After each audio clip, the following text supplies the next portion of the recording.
Más de 50 años asegurando respuestas. Más de 50 años asegurando respaldo. Más de 50 años asegurando servicio. Somos HMS, expertos en seguros, desde hace más de 50 años.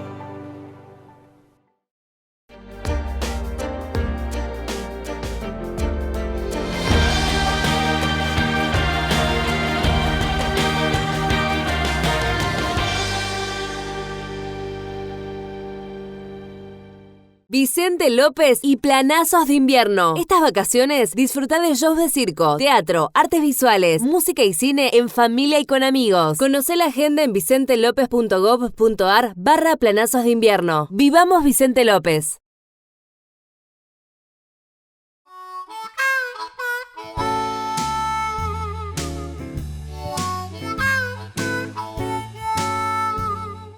¿Qué tal? Muy buenas noches, ¿cómo están todos? Bienvenidos a otra emisión de Triple Impacto. Y Adrián, ¿cómo estás hoy? Muy bien, muy entusiasmado y con ganas de aprender. Yo también, hoy vamos a hablar de futuro. Vamos a hablar de creatividad y vamos a hablar de sustentabilidad, todo en un combo. Así que vamos a ver cómo nos va.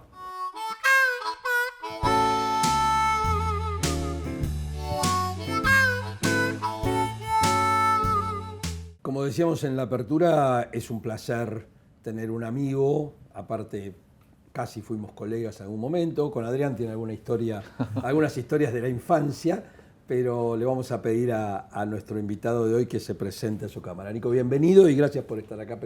Muchísimas gracias por la invitación. Bueno, mi nombre es Nico Pimentel, fundador y director general de Becoming Mode, una agencia en transformación constante.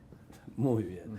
Para los que no lo conocen, Nico tiene una trayectoria interesantísima en la comunicación y en la publicidad argentina, pero justamente esa trayectoria lo fue llevando a otras cosas. Les vamos a pedir que nos cuentes un poquito allá por, bueno, los años ponelos vos, en qué año fue y demás, ponelos vos porque no quiero ser impreciso, pero hace unos años vos venías de la creatividad tradicional y de golpe empezaste a descubrir otros caminos y tuviste otras inquietudes. Contanos un poquito de eso y qué hiciste en ese momento. Dale, buenísimo. Mira, siento que en algún punto la transformación está en el corazón de todos mis movimientos en mi carrera. O sea, originalmente arranco a los 17 años como cadete en una agencia de publicidad, a los 19 ya estaba trabajando como creativo. Y a los 25, siendo director creativo y manejando de vuelta grandes cuentas como Gatorade, yo en ese momento trabajaba en una agencia de Casares Grey, que después devino en Grey Argentina. Ya estaba con muchas inquietudes de que quería entender un poquito más la comunicación de una manera más holística. Entendía que se venían cambios. Y ahí hago un cambio, un pivoteo, por decirlo de una forma, porque no me cambio de profesión, pero sí pido cambiarme a entender un poquito más el negocio y a entender un poco más las marcas desde adentro.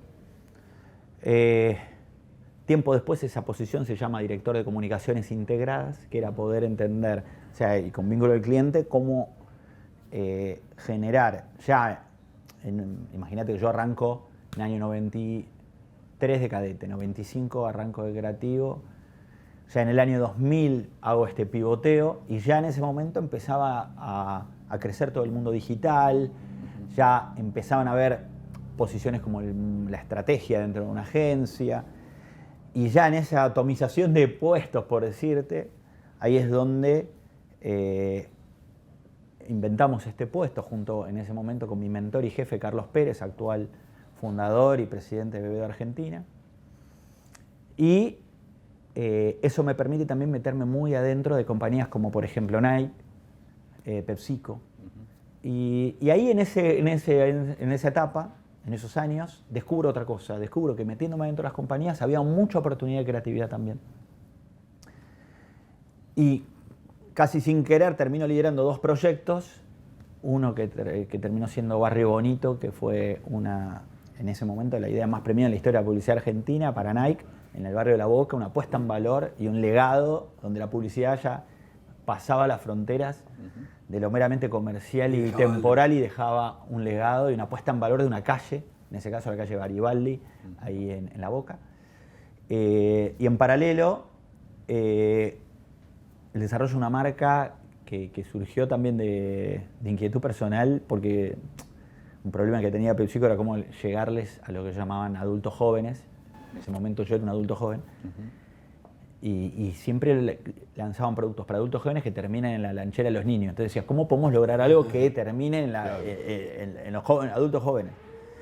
Y una de las conclusiones que sale ahí, pero solo estando ahí adentro, es, che, no puede ser que ustedes cuando vinieron, como PepsiCo, compraron un montón de compañías y marcas y para imponer las suyas. Pero, por ejemplo, dejaron afuera las que yo comía, que es Boom, los pochoclos acaramelados. ¿Por qué no los lanzan de nuevo? Y a partir de ese lanzamiento, bueno, generaron todo una solución incremental al negocio. Y esos dos proyectos, si querés, me abrieron un poquito los ojos de que había un espacio para la innovación. Y ahí lanzo Mascastro. Mascastro fue una agencia que cofundé con Pedro Salé, fundador de SAC, una productora, y tratar de combinar pensamiento estratégico y creatividad con capacidades de producción y tecnología. Ayudando a las marcas a ir un poquito más allá en su forma de conectar con la gente, ya año 2010, y donde ya la tecnología, los celulares, la banda ancha ya estaban empezando a ser cada vez más del día a día de muchísima gente. A partir de ahí, obviamente, me empecé a meter a las compañías desde otro lugar, que fue entender cómo innovan y cómo crean productos. Y ahí, si querés, empecé a entender otro mundo, más allá de la conexión con los consumidores, y es cómo crear e inventar productos. Y entendiendo que también para ello no es solo un proceso, sino también aprender a cambiar la cultura de una compañía. Y lo interesante, y si querés como para resumir, porque si querés y para terminar donde estoy hoy, cuando me empecé con Mascastro después de casi 9 años, termino vendiendo mi parte y entendiendo que quería todavía elevar más a la potencia esta capacidad de transformación. Yo soy consciente y el día que dije, me di cuenta que nosotros los que somos generación X, en algún punto tenemos la hipótesis de que, y pensamos que toda esta transformación va a tener un final.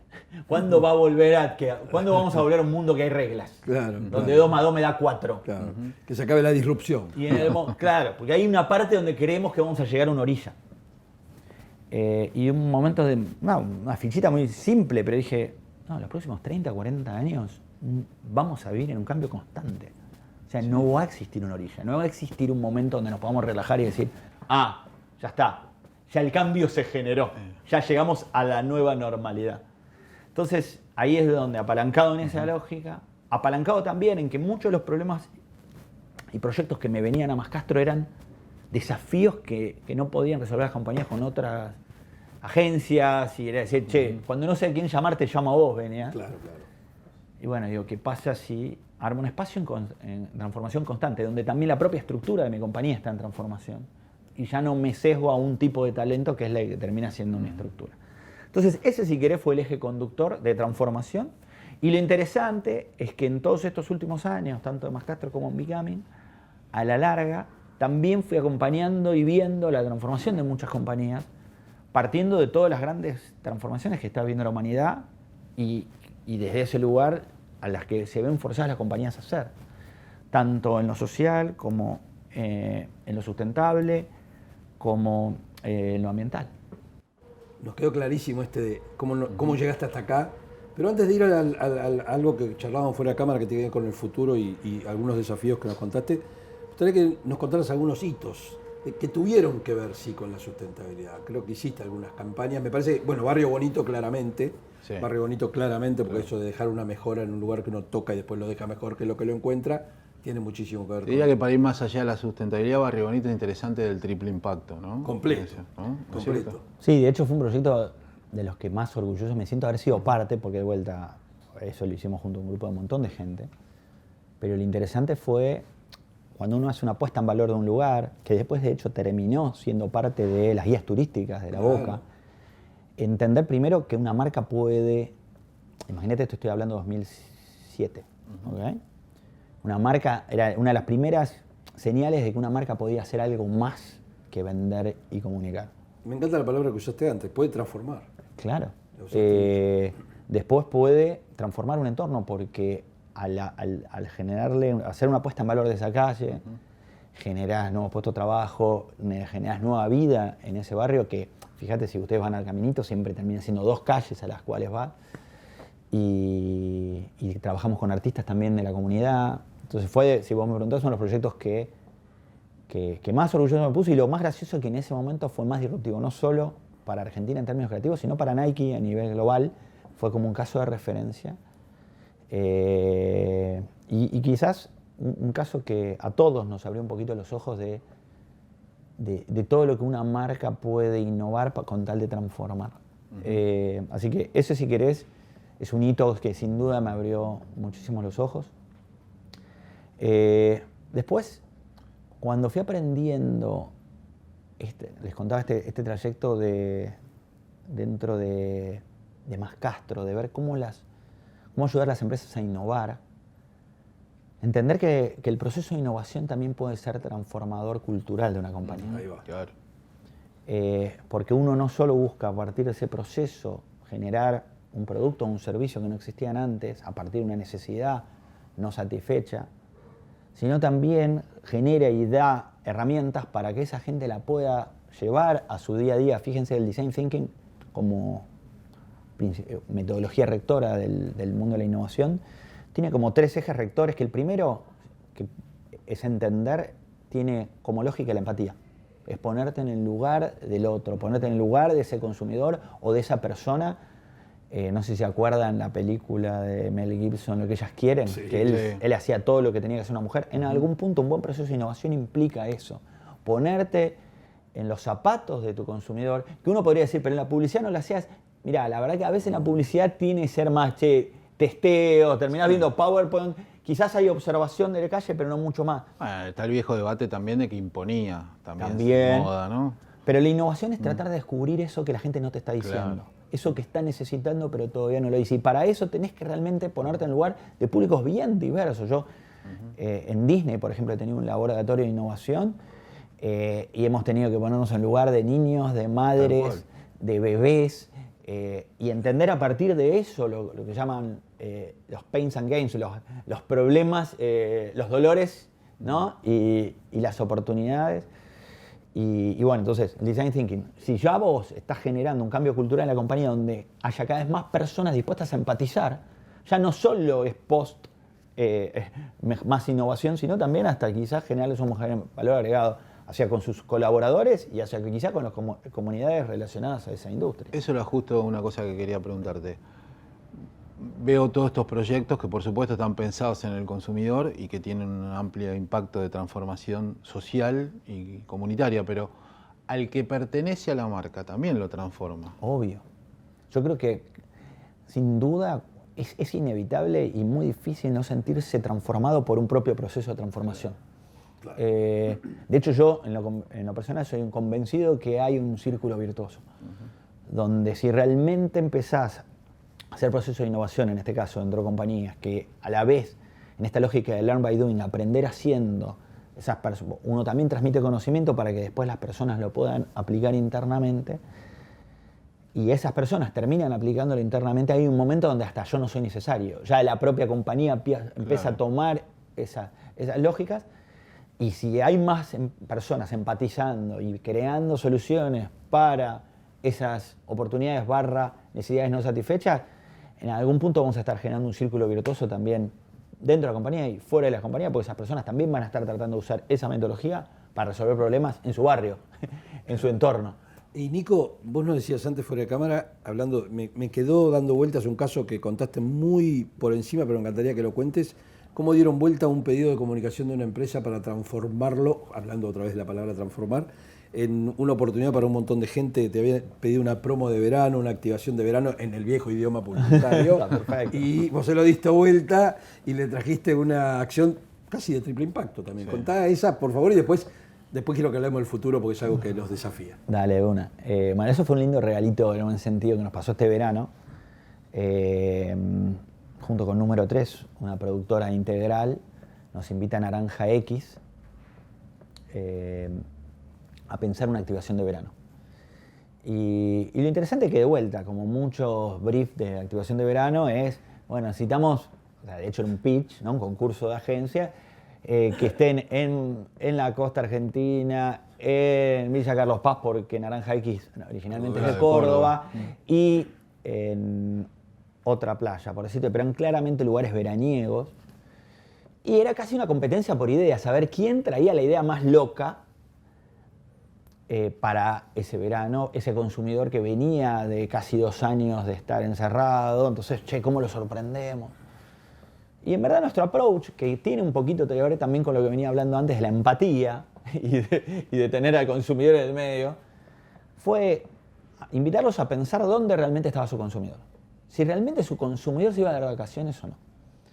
Porque también entendiendo y hacia dónde estaban el público más grande de cada una de las fintech, por decirlo, sin duda muchos de los consumidores, si empezabas a preguntar de Naranja X, no se iban a ir de vacaciones, lamentablemente.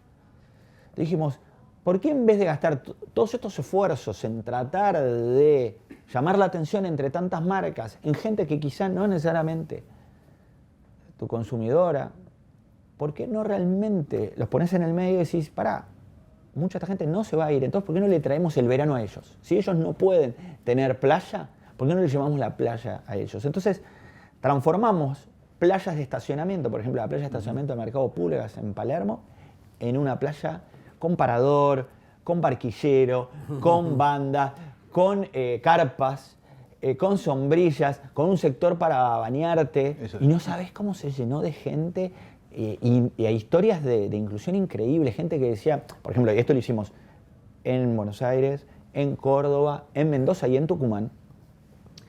Y gente que decía, hace X años no voy a la playa y no tocaba la arena. Claro. Y posta, si ven después la activación, arena, los chicos tocando la arena, decir, o gente que por ahí llevó a un grupo de niños que no se habían podido ir de vacaciones y lo llevó como programa, gente que hizo más de 70 kilómetros para ir a esa playa.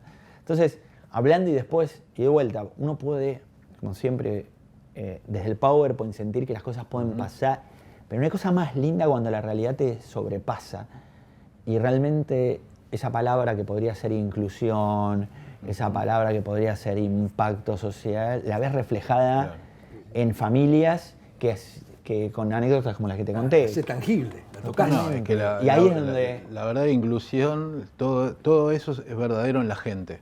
En los PowerPoint resisten todo, ¿no es cierto? Totalmente, y de hecho, hasta si tenés que después hacer el recupero de la acción y decir, ¿cuántos puntos por contacto? Típicas cosas, yo digo, pará. Lo más fuerte de acá son las anécdotas. Lo que nos dijo la gente. Claro, no las métricas. Sí, no la cantidad que pasó ahí como un counter, digamos. Claro. Entonces, eso ¿Es abierto a la comunidad esto? ¿Cómo? ¿Es Sí, abierto totalmente para abierto. Claro. Y no saben lo maravilloso que fue y visualmente era muy loco, porque era ver toneladas y toneladas de arena en el medio de una playa de estacionamiento y una arquitectura hecho muy mérito de la productora número 3, del carajo, súper lindo.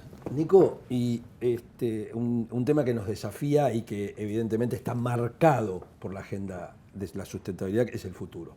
Y vos nos contabas que estás trabajando en algunas compañías en justamente diseño del futuro, hablando del design thinking y demás.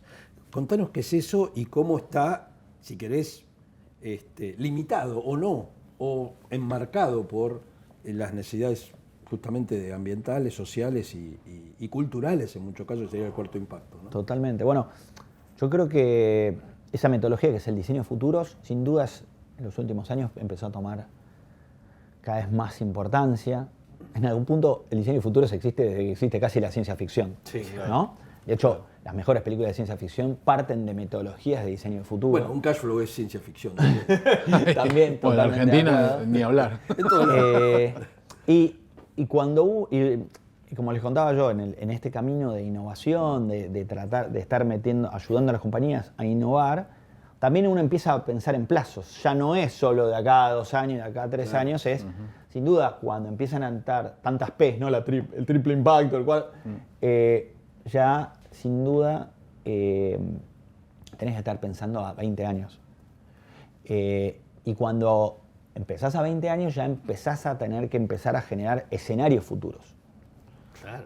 Y esos escenarios futuros se dan desde lo macroeconómico hasta cambios en la economía del comportamiento, hasta, de vuelta, cisnes negros que podrían aparecer. Sí. Y es un ejercicio que empiezan a hacer cada vez más las empresas que obviamente se ven con perspectiva de futuro y si viene de vuelta el diseño de futuro, como siempre decimos, no se puede inventar el futuro. De hecho, en verdad, siempre es muy gracioso, se habla de la palabra futuro en singular y en verdad uno habla de futuros. Claro. O sea, no existe el futuro, hay futuros. Exactamente. Bueno, uno trata a partir de metodologías y en este caso, todos los proyectos de diseño de futuro los he hecho con Jimena Díaz Alarcón, fundadora de Universal, un talento del mundo de las tendencias y la investigación, pero bueno, aplicado ahora a la perspectiva de futuro. Y junto con ella, por ejemplo, trabajamos con directores de compañías para ayudarlos a pensar, por ejemplo, bueno, ¿cómo serían los futuros 2030? Y sobre eso, con una metodología muy concreta, con etapas evolutivas, vamos trabajando y generando fotos posibles. A partir de eso, lo que nosotros llamamos los mandamientos, porque una de las cosas que a mí me gusta mucho un libro del 2016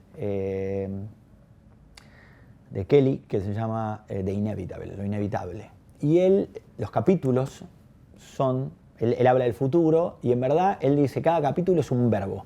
Y él dice, puede cambiar un montón de cosas, pero estos verbos no van a cambiar. Claro. ¿No? El acceder a contenido, por decir. Después veremos cómo y de qué forma, pero el acceder es un verbo que no va a cambiar. Un verbo base. Entonces, volviendo, cuando uno también hace un escenario de futuro, dice, bueno, también, ¿qué es lo que no va a cambiar? O sea, no solo es qué va a cambiar, qué es lo que no va a cambiar. Y cuando vamos a lo que qué es lo que no va a cambiar, ahí entra, si quieren, el triple impacto, que es, esto no solo no va a cambiar, sino va a ser cada vez más necesario. Hoy, y lamentablemente, pero más allá que por suerte hay una sociedad cada vez más despierta, estamos en el terreno del nice to have. Bueno, si podemos, muchas de las empresas hacen triple impacto, pero casi en un costadito, por decirte. Señor, sí, señor. De hecho, existe este concepto del greenwashing, podemos hablarlo en un costadito. Pero pueden darse el lujo hasta ahora porque la sociedad se está despertando de a poco. Si te pensás acá 10 años, eso tiene que estar en tu corazón de tu propósito y de todo lo que hagas. Y muchas de estas compañías que aplican estas metodologías son conscientes de eso. Que ya hay un momento donde cuál es tu huella de carbono ya no va a ser un posteo de un X, sino va a ser un driver para que alguien te deje comprar. La trazabilidad en tus productos, la transparencia en esa trazabilidad, porque yo no solo te voy a exigir la trazabilidad, sino espero que me la des. Claro que sí. Y me la tangibilices. Nico, hace un tiempo estuvimos con alguien que te ha mencionado mucho en sus artículos, que es Sebastián Campanario, y con quien también somos... Capo total. Claro. Y le hicimos una pregunta que me dijo, todavía no era el momento, te la voy a hacer a vos para cerrar. Es una locura que tenemos dando vuelta en la cabeza. ¿Falta mucho para que nos pueda gobernar un algoritmo? Es una pregunta de vuelta muy Black Mirror. No sé si vieron la serie de Netflix. Yo creo que va a pasar, pero no nos vamos a dar cuenta. Me gustó tu respuesta. Muchísimas gracias por tu tiempo, por haber estado acá, por haber compartido. Creo que nos vamos con una renovación de esperanza y de frescura que nos sirve mucho y creo que le sirve mucho más a la audiencia. Así que gracias. Muchísimas gracias por la invitación. Seguimos con el programa.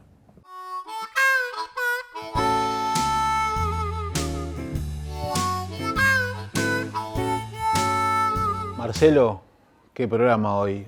Y me quedé pensando con esto de hablar del futuro, ¿no es hablar del presente? Claro que sí, porque todo está condicionado. Y realmente, qué bueno, qué fresco todo, cómo se renueva la información, cómo se sigue un pasito más allá. Esta materia, diseño de futuro, qué bueno que haya ya empresas que estén con esto.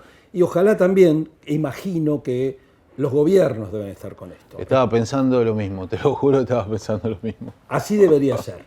Bueno, con esta esperanza, con esta expresión de deseos, nos vamos hasta la semana que viene. Muchísimas gracias por acompañarnos.